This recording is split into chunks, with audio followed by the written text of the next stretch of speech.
मैं ये देना आधा किलो। और गोभी कैसे दी? हाँ हाँ हाँ हो गया।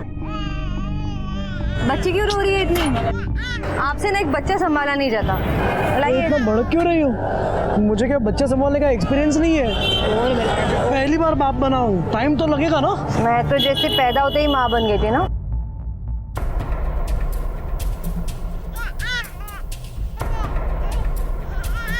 नहीं नहीं, ये लो पैसे दो। अरे वहाँ क्या देख रहे हो? पैसे। दीपक। हाँ क्या देख रहे हो आप? चलो ये लो।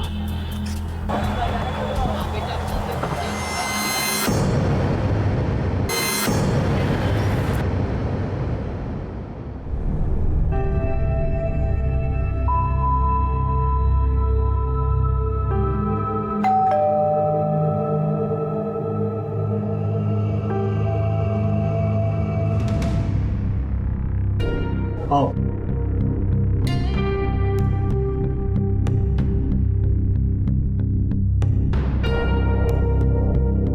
आपने जितना पैसा मांगा मैंने दिया आपको। बस अब मेरा प्रोजेक्ट पास करवा दो आप। समझ लो आपका प्रोजेक्ट पास हो गया। अब आप जाके काम की तैयारी शुरू करो।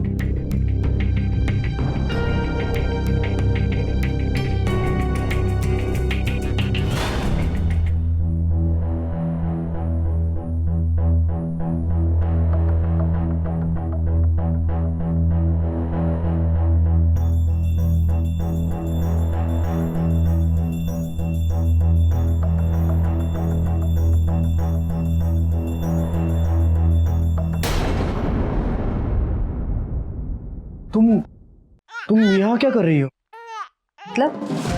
मतलब अभी तुम बाहर थी, अचानक से यहाँ?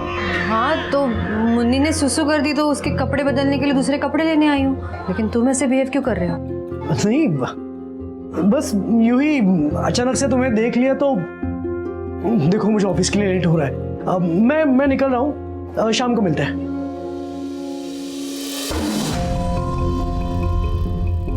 शाम को कहीं बाहर चलते हैं ना, खाना भी बाहर खा लेंगे। ठीक है, मैं ऑफिस से निकलते ही तुम्हें कॉल कर लूंगा। तुम रेडी रहना, पिकअप कर लूंगा।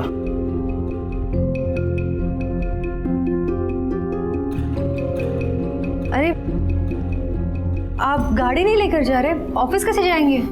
बहुत ट्रैफिक होता है, घंटों ट्रैफिक में खड़ा रहना पड़ता है, इसलिए मेट्रो से चला जाऊंगा। 10 मिनट में ऑफिस। ठीक है, शाम को मिलते। बाय।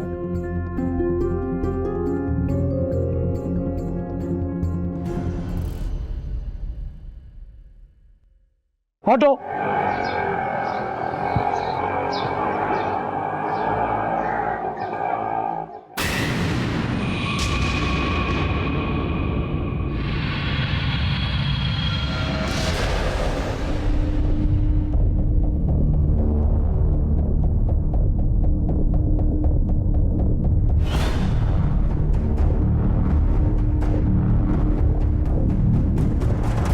ऑटो।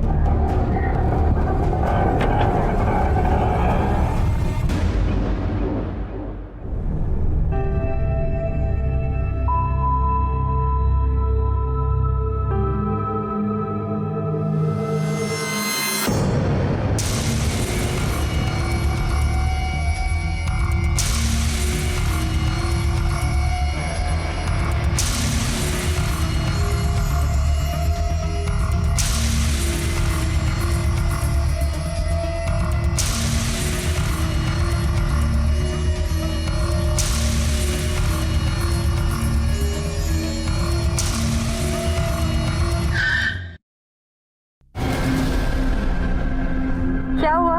गाड़ी क्यों रोक दी? नहीं, अचानक से ब्रेक लग गया।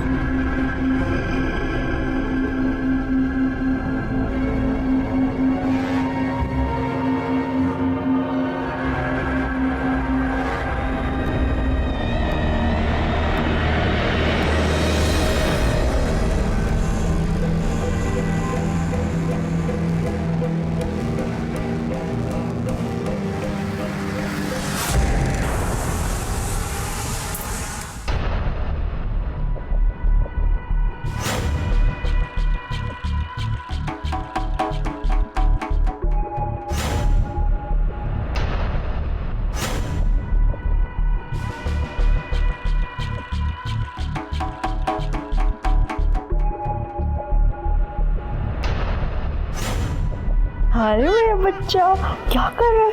ओह, पापा को तो मूड ही नहीं है ऑफिस जाने का। पूछो पापा से, क्या बात है, अब तक आप घर पर ही है? हाँ? क्या हुआ, क्या सोच रहे हैं? नहीं, कुछ नहीं। देखिए, अगर कोई परेशानी है तो बता दीजिए, बात करने से मन हल्का हो जाता है। बताइए। सुनो ना, कुछ दिनों से मैं नोटिस कर रहा हूँ, 2 लोग मेरा पीछा कर रहे हैं। घर के आसपास भी मैंने उन्हें देखा है। यहाँ पे सो जा बेटा। क्या कोई आपका पीछा कर रहा है? हाँ। ऐसे कैसे कोई आपको परेशान कर सकता है? तो कोई आपको परेशान कर रहा है इसलिए आप ऐसे घर में बैठे रहेंगे? हाँ, चलिए आप मेरे साथ, मुझे दिखाइए कौन है वो। चलिए माँ जी, आप जरा मुन्नी का ध्यान रखना, मैं आती हूँ। चलिए चलिए देखते हैं कौन देख रहा है। कहाँ से देख रहा था? हाँ, आइए देखते हैं। अरे आइए, कहाँ पे है बताइए, कौन है, कहाँ है? क्या कोई है? कोई भी नहीं है आसपास। अब खामखा टेंशन ले रहे हैं। ये लीजिए, ये सब आपका वहम है, कोई नहीं है आसपास। आप एकदम रिलैक्स होके ऑफिस जाइए। रिक्शा, जाइए बैठिए। देखिए ज्यादा मत सोचिए, हाँ, शाम को मिलते हैं, बाय।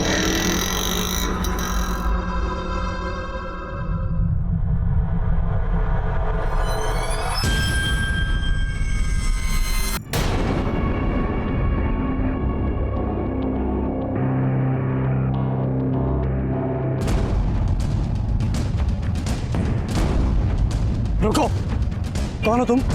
क्यों मेरा पीछा कर रहे हो? किसने भेजा तुम्हें? पैसा हड़पने की कोशिश कर रहे हो? इनकम टैक्स वाले ने भेजा तुम्हें? नहीं, मुझे कुछ नहीं चाहिए तुमसे। कुछ नहीं चाहिए तो मेरा जीना क्यों हराम कर रखा है?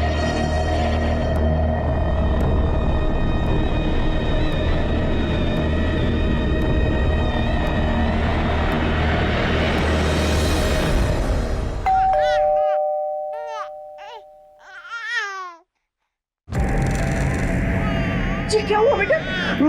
तेरे कपड़े कैसे फट गए? ये क्या हो गया? कैसे लग गया? ऐसे ही एक आदमी से तोती में हो गई, उसने मुझे मारा तो मैंने भी उसे मारा। मतलब अब तुम मवाली लोगों के साथ मवाली बनोगे, सड़क पे मारपीट करोगे? अगर वो मुझ पर हाथ उठाए तो मैं भी उस पर हाथ उठाऊंगा, चाहे कुछ भी हो। देखिए अब दीपक,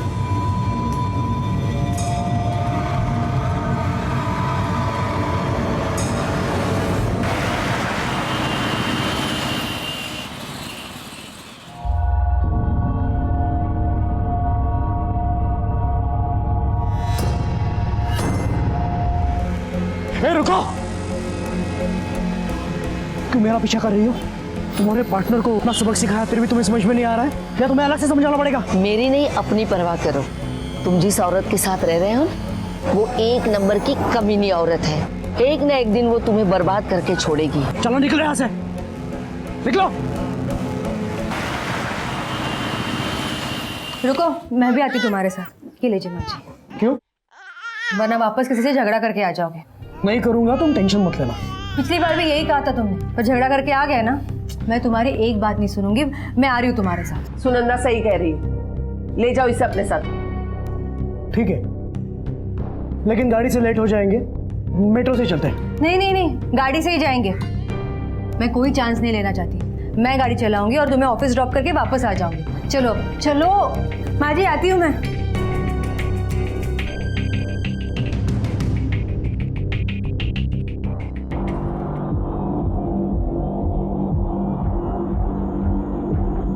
लता, क्या सोच रही हो? क्या करने वाली हो तुम? देखते जाना, आज मैं सारा हिसाब किताब बराबर करके रखूंगी।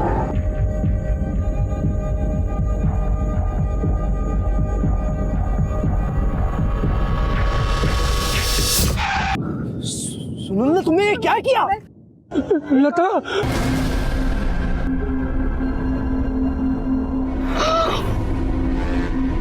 ये तो वही औरत है जो मेरा पीछा कर रही थी। अरे क्या कर दिया? अरे पागल आदमी, अरे पी के चला रहा क्या गाड़ी? नहीं वो, अरे उसके पहले इसको हॉस्पिटल लेके चलो, चलो चलो। आओ भाई हॉस्पिटल।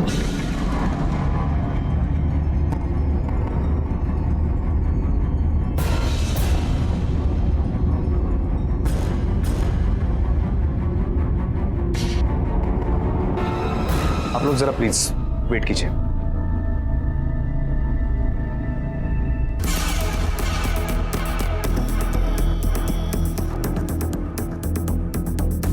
बाहर चोट के निशान नहीं है, मगर इंटरनल ब्लीडिंग हुई है, इसलिए केस काफी कॉम्प्लिकेटेड हो गया, इसलिए फिलहाल कुछ कहा नहीं जा सकता सर। ठीक है डॉक्टर।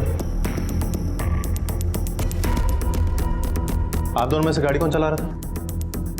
मैं चला रहा था, लेकिन इसमें मेरी कोई गलती नहीं है। वो औरत ही गाड़ी के सामने अचानक से आ गई। आप उसे पहचानते हैं?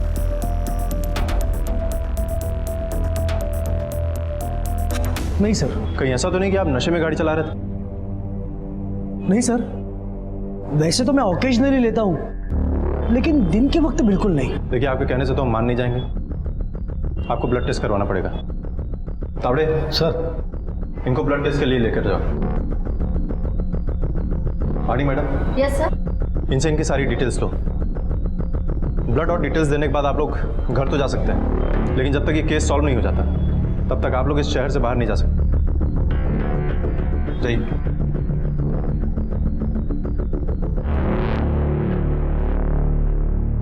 पाटिल सर, जरा एक्सीडेंट स्पॉट पे जाके देखो कि आसपास कोई सीसीटीवी कैमरा है क्या, और आसपास के लोगों से पूछताछ भी करो एग्जैक्टली हुआ क्या है। Okay sir. मेरे बाबू, अभी मम्मा आ जाएगी मेरे बाबू।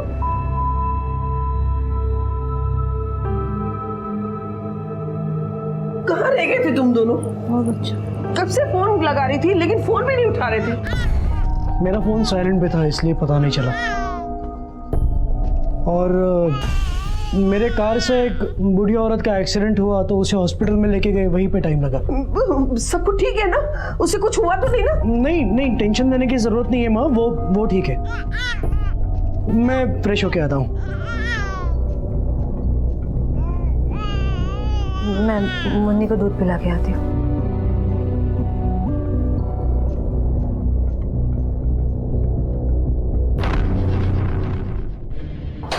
दीपक, तुमने पुलिस को बताया क्यों नहीं कि वो औरत तुम्हें परेशान कर रही थी?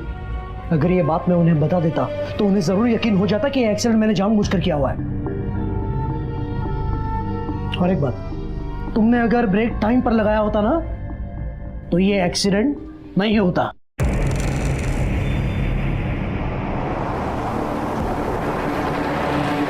सर, जिस बूढ़ी औरत का एक्सीडेंट हुआ था उसकी मौत हो चुकी है सर। और आसपास के जितने भी पुलिस स्टेशन हैं, सब जगह पता करो कि इस हुलिया और उम्र से मिलती कोई मिसिंग कंप्लेंट दर्ज है क्या। अगर कोई पहचान करता है तो उसको बॉडी हैंड ओवर करो। ठीक है सर। और सर, जिस आदमी की गाड़ी से ये एक्सीडेंट हुआ था, मैंने उसके बारे में पता किया है। उसका नाम दीपक बोरकर है, और पता चला है कि वो एक करप्ट म्यूनसिपैलिटी ऑफिसर है। लेकिन सर, मुझे नहीं लगता कि ये सिर्फ एक एक्सीडेंट का केस है। कोई एविडेंस हाथ लगा है क्या तुम्हारे? सर, फिलहाल तो कोई एविडेंस नहीं है, क्योंकि जहाँ पर एक्सीडेंट हुआ उस स्पॉट पे कोई सीसीटीवी कैमरा नहीं है, और सर कोई चश्मदीद गवाह भी नहीं है हमारे पास। फिर तुम्हें क्यों लगता है कि एक्सीडेंट नहीं है? क्योंकि सर, जितने कॉन्फिडेंस से उसने एक्सीडेंट वाली बात कही थी, उतने ही लो कॉन्फिडेंस से उसने ये बात कही कि वो उस बूढ़ी औरत को नहीं जानता। और सर, बातों ही बातों में उसने अपनी बीवी को लुक दिया था। उसके बाद वो काफ़ी घबराया हुआ था सर। मुझे लगता है कि वो हमसे झूठ बोल रहा है, कुछ ना कुछ छुपा रहा है हमसे। तो तुम्हारे कहने का मतलब है कि वो उस बूढ़ी औरत को पहले से जानता था, और ये एक्सीडेंट नहीं था बल्कि एक मर्डर था।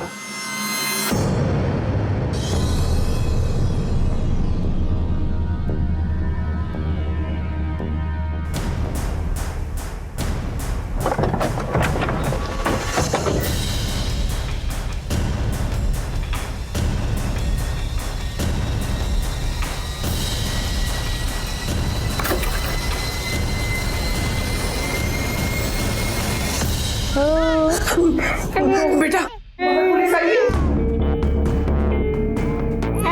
तू अच्छा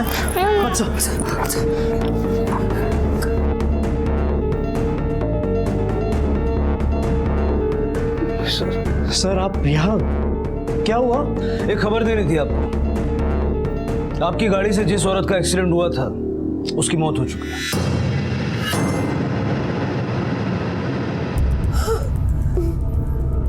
इंस्पेक्टर साहब, इसकी कोई गलती नहीं है, इसने कुछ नहीं किया, इसने जानबूझकर उसे नहीं मारा।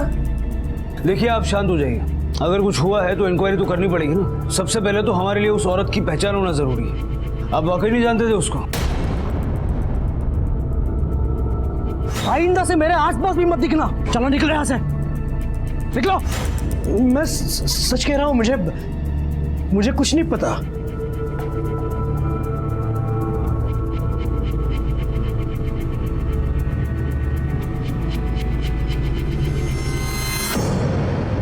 और सर तुम्हारा शक सही निकला, ये कुछ ना कुछ तो छुपा रहा है। सर इसका अल्कोहल टेस्ट तो नेगेटिव निकला है, लेकिन मुझे अब भी ऐसा लगता है कि ये एक्सीडेंट नहीं था।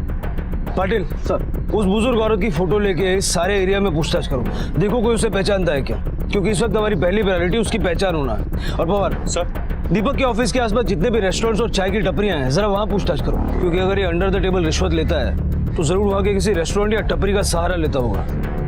पता करो कि वहां किसी ने उस औरत को देखा है क्या। ठीक है सर।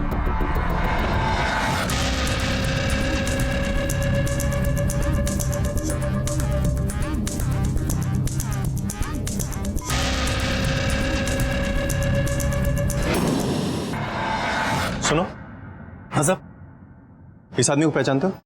हाँ साहब, ये तो अपने दीपक साहब है। यहाँ म्यूनसिपलिटी में ऑफिसर है, यहाँ आते हैं ना चाय पीने के लिए। उनको यहाँ की चाय बहुत पसंद है साहब। पर क्या हुआ है साहब, मतलब कहीं पैसे वगैरह लेते समय पकड़े गए क्या? इस औरत को देखा है कभी यहाँ पे? हाँ साहब, कुछ दिन पहले दीपक साहब चाय पी रहे थे, तभी ये औरत आई थी, उनसे झगड़ा हो गया था। अच्छा, क्या बता सकते हैं झगड़ा किस बात पे हुआ? पता नहीं साहब।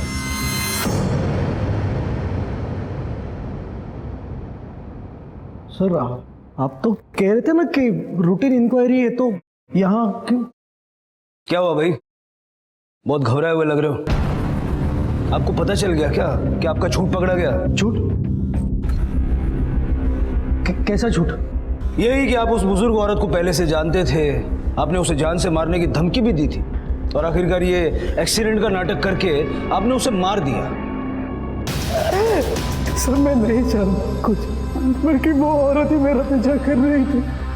वो ही नहीं, उसके साथ और एक बुजुर्ग आदमी भी था। वो एक नंबर की कमीनी औरत है, एक ना एक दिन वो तुम्हें बर्बाद करके छोड़ेगी। कौन है वो आदमी? सर मैं नहीं जानता, मैंने उन दोनों को पहले कभी नहीं देखा। और एक्सीडेंट मैं कैसे कर सकता हूँ, गाड़ी तो मेरी बीवी। तो फिर हमसे झूठ क्यों बोला? हाँ? वो बीवी को बचाने के लिए मैंने झूठ बोला। मैं उन दोनों के बारे में नहीं जानती सर। दीपक ने मुझे कुछ कभी बताया ही नहीं। अगर उस औरत से तुम्हारा कोई वास्ता नहीं है तो फिर वो ये क्यों कह रही थी कि तुम इसे बर्बाद कर दोगी? मैं नहीं जानती सर, वो औरत ऐसा क्यों कह रही थी। हम दोनों एक दूसरे के साथ बहुत खुश हैं सर। मैंने दीपक को कभी दुखी नहीं किया। आप चाहिए तो दीपक को पूछ सकते हैं सर, पूछिए। जब एक्सीडेंट हुआ तब गाड़ी तुम चला रही थी?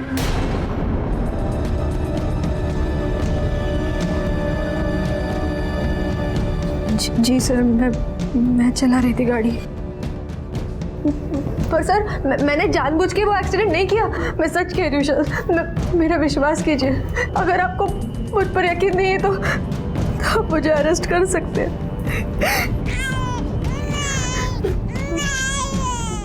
मेरे बच्चे को भूख लगी।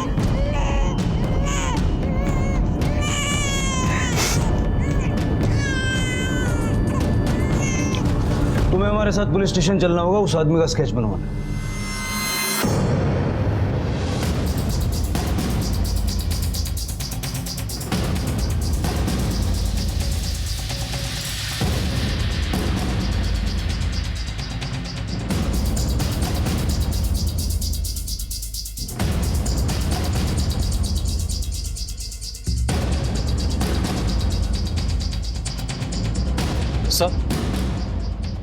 सर, दीपक ने जिस बुजुर्ग आदमी का हुलिया बताया था उससे ये स्केच बनाया सर। अब दीपक कितना सच बोल रहा है और कितना नहीं, वो तो तभी पता चलेगा जब हमें ये मिल जाएगा। दीपक ने जहां जहां इसको देखा था वहां पूछताछ करो, देखो इसके बारे में कोई क्लू मिलता है तो। ठीक है सर। पुलिस ने दीपक के खिलाफ रोड एक्सीडेंट का केस दर्ज किया, पर क्योंकि दीपक का अल्कोहल टेस्ट नेगेटिव आया था और एक्सीडेंट का कोई चश्मदीद गवाह भी सामने नहीं था, इसलिए दीपक को अपने वकील के जरिए फौरन जमानत भी मिल गई। लेकिन केस अब भी चल रहा है। अरे बताओ ना इसका क्या करना है, मुसीबत बन गई ये लड़की। कैसे माँ बाप है इसके, बेटी को छोड़ के गायब हो गई। अब तुझे जो ठीक लगे ना वो कर।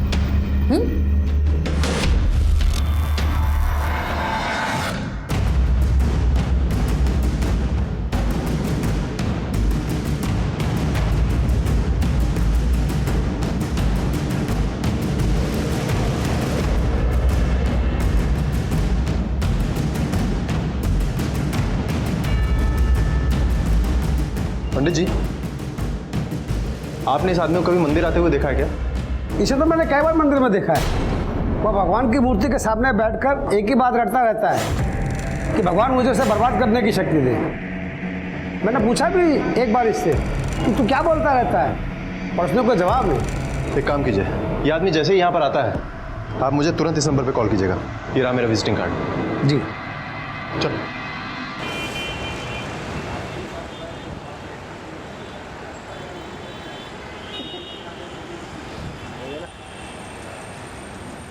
एक बात पूछूं तुमसे,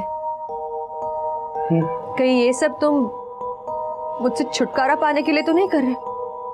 ये तुम क्या बकवास कर रही हो? बकवास नहीं कर रही, सिर्फ पूछ रही हूँ। क्योंकि जब पति का मन अपनी बीवी से भर जाता है तो वो बाहर अफेयर करने लगता है, और तुमने तो इससे पहले भी एक बार किया था ना। देखो वो मेरी गलती थी और मैं मान चुका हूं। इसका मतलब ये नहीं कि वो बातें मुझे हर वक्त सुनाओगी और वही परेशान करोगी। मैं बातें सुना रही हूँ, मैं परेशान कर रही हूँ तुम्हें? शायद तुम भूल गए हो कि मैंने तुम्हारे लिए क्या क्या नहीं किया। याद करो, जब तुम रिश्वत लेते हुए पकड़े गए थे तो मैंने तुम्हारे बॉस के साथ सोकर तुम्हें छुड़वाया था। सब कुछ बताया ना तुम्हें अपने बारे में। मेरे पहले पति ने मुझे कितना परेशान किया, कितना सताया था, सब बताया था तुम्हें मैंने। फिर भी तुम जानबूझ के मुझे इस मुसीबत में फंसाना चाहते हो, है ना? और किस लिए? क्योंकि तुम्हारा बाहर किसी और के साथ अफेयर चल रहा है। सुनंदा, सुनंदा, तुम इतना क्यों सोच रही हो? ये ऐसी घड़ी है जहां हमें एक साथ रहना है। मैं तुमसे बहुत प्यार करता हूं। I love you.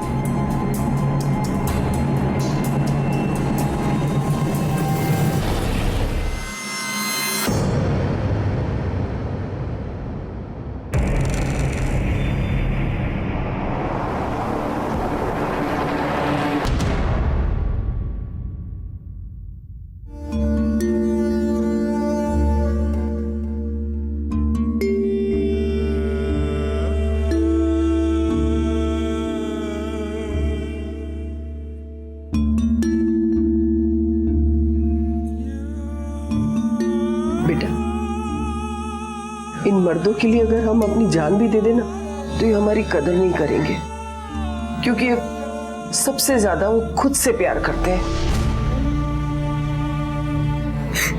लेकिन मैं तुझसे एक बात कहना चाहती हूँ कि अगर मेरे बेटे ने तुम्हें धोखा देने की कोशिश की ना तो मैं तुम्हारा साथ दूंगी। अपने आप को कभी अकेला मत समझना बेटा। ये सब क्या हो गया माजी हमारे साथ, पता नहीं किसकी नजर लगाई हमारे घर को। फिक्र मत कर, हम लोग कल मंदिर चलेंगे और भगवान से प्रार्थना करेंगे कि हमारे घर में शांति बनाए रखे। सर, दीपक ने जिस बूढ़े आदमी का स्केच बनवाया था उसके बारे में अभी कुछ पता नहीं चला है सर। वो इसके सामने सारे थाने में सर्कुलेट भी करवाई, लेकिन कहीं से कोई लीड नहीं मिली सर। और इस बूढ़े कपल का दीपक और उसके परिवार के साथ कोई ना कोई कनेक्शन तो जरूर है, और दीपक का परिवार जानबूझ के हमसे सच्चाई छुपा रहा है। सुरेखा ताई, सुरेखा ताई घर में है क्या? सुरेखा ताई, कोई है घर में?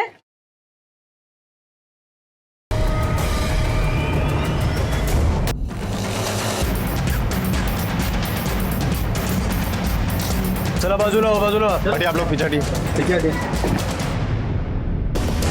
सर, इसके हाथ की नस कटी हुई है।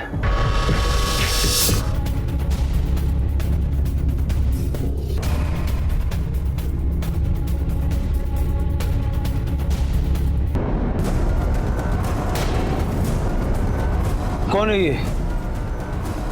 नहीं पता। आपके घर के कंपाउंड में एक लड़की की लाश मिलती है, आप वाकई में इसको जानते नहीं हैं? सच में नहीं जानते हम। आपके परिवार के साथ एक के बाद एक घटनाएं घटती जा रही है। पहले वो एक्सीडेंट और अभी ये मर्डर। आप अभी बताना चाहेंगे कि कौन और क्यों ये सब कर रहा है? सर बताए तो तब ना जब हमें कुछ पता हो। और सर हमें कुछ पता नहीं, हम तो खुद मंदिर गए थे घर की शांति की प्रार्थना करने के लिए, तो यहाँ ऐसा कुछ होगा ये तो हमें पता ही नहीं था। इस मोहल्ले में और भी तो घर है ना, तो फिर इतने सारे घर छोड़ के लाश आप ही घर के बाहर क्यों मिली? देखिए, आपके इस सवाल का जवाब हमारे पास नहीं है।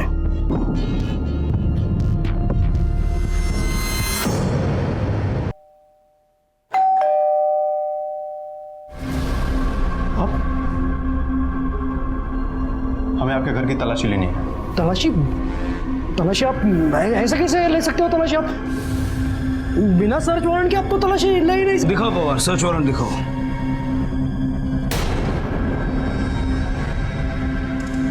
देख लिया?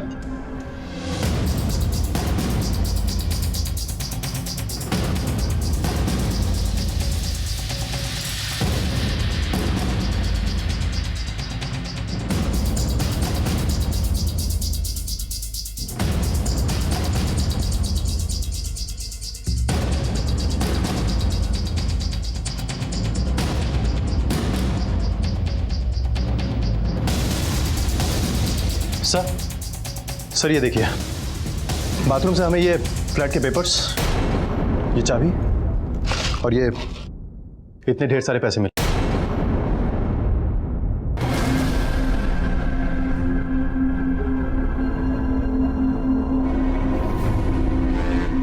इस फ्लैट के बारे में आप लोगों को जानकारी थी? ये फ्लैट मैंने अपने बिजनेस के लिए लिया था, इसलिए इन्हें नहीं पता, और ये फ्लैट बिल्कुल खाली है। वो हम पता कर लेंगे, उसके लिए हमें तुम्हारी इजाजत की जरूरत नहीं है। लेकिन एक बात याद रखना, ये फ्लैट और ये पैसे, इन दोनों का हिसाब देना होगा तुम्हें कोर्ट में। और उस लड़की की फोटो महाराष्ट्र के सारे न्यूज़पेपर्स में छपवा दो, हो सकता है कोई पहचानने वाला मिल जाए। ठीक है सर। तुम सचमुच नहीं जानते उस लड़की को जिसकी लाश मिली थी, या तो हमसे कुछ छुपा रहे हो? नहीं। और फ्लैट? उस फ्लैट के बारे में कुछ नहीं जानते तुम? मुझे सब समझ में आ गया। तुम्हारा उस लड़की के साथ अफेयर चल रहा था और तुमने वो फ्लैट उस लड़की के लिए ही लिया था, है ना? तुम दोनों मुझे पागल कर दोगे। तुम्हें मुझ पर विश्वास ही नहीं है तो मैं कुछ नहीं कर सकता।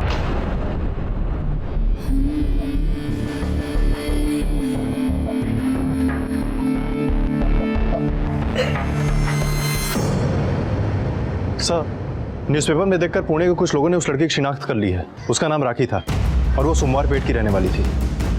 पुणे में रहने वाली लड़की की लाश मुंबई में दीपक के घर के कंपाउंड में मिलती है। और ये केस कॉम्प्लिकेटेड होता जा रहा है, हमें एक टीम को पुणे भेजना होगा। सर,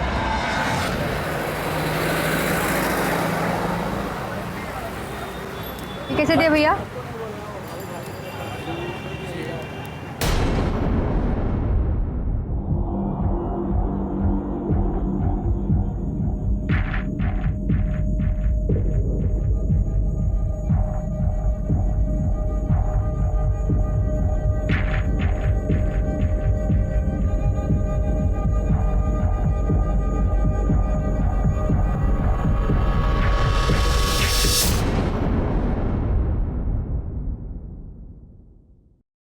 ये क्या बैग क्यों पैक कर रही हो? मैं कुछ दिनों के लिए मुन्नी को लेकर माँ के पास जा रही हूँ। क्यों? क्योंकि मुझे डर लगने लगा है अब यहाँ, पता नहीं कब क्या हो जाए। आज कोई आदमी मेरा भी पीछा कर रहा था। आदमी पीछा कर रहा था? मेरे वो तो वही आदमी होगा ना, लेकिन इसमें डरने वाली बात नहीं है। पुलिस उसे ढूंढ रही है। कब पकड़ेगी उसे पुलिस, और कब पकड़ेगी उस लड़की के कातिल को? अब मैं और रिस्क नहीं ले सकती दीपक। मैं जा रही हूँ मुन्नी को लेकर आई के पास। देखो सुनंदा, इसमें डरने वाली बात नहीं है, तुम मेरी बात सुनो। चाहो तो तुम सुबह चले जाना, मैं छोड़ आऊंगा। मुझे रोकने की कोशिश मत करो, मैं जा रही हूँ। सुनो मेरी बात। सर, राखी की पोस्टमार्टम रिपोर्ट के मुताबिक उसकी मौत हाथ की नस कटने की वजह से हुई थी और उसका गला भी दबाने की कोशिश की गई है, जिसकी वजह से उसके गले पे निशान है। और सर, रिपोर्ट के मुताबिक उसको काफ़ी दिनों से कुछ खाने को नहीं मिला था, क्योंकि उसके पेट में केले के छिलके और लाल मिर्च मिली है। और सर, बॉडी पे छोटे मोटे चोट के निशान हैं, जो कि 3 से 4 दिन पुराने हैं। ये तो साबित हो चुका है कि राखी को काफी टॉर्चर किया गया, लेकिन एक बात अभी तक समझ में नहीं आ रही, उसके हाथ की नस उसने खुद काटी या किसी और का काम है? क्योंकि जहां मैं उसकी बॉडी मिली वहां खून का एक कतरा तक नहीं था। और ये केस एक्सीडेंट से शायद मर्डर तक पहुंच चुका है। हमें उन सारे सवालों के जवाब ढूंढने होंगे जो इस केस को पेचीदा बना रहे हैं।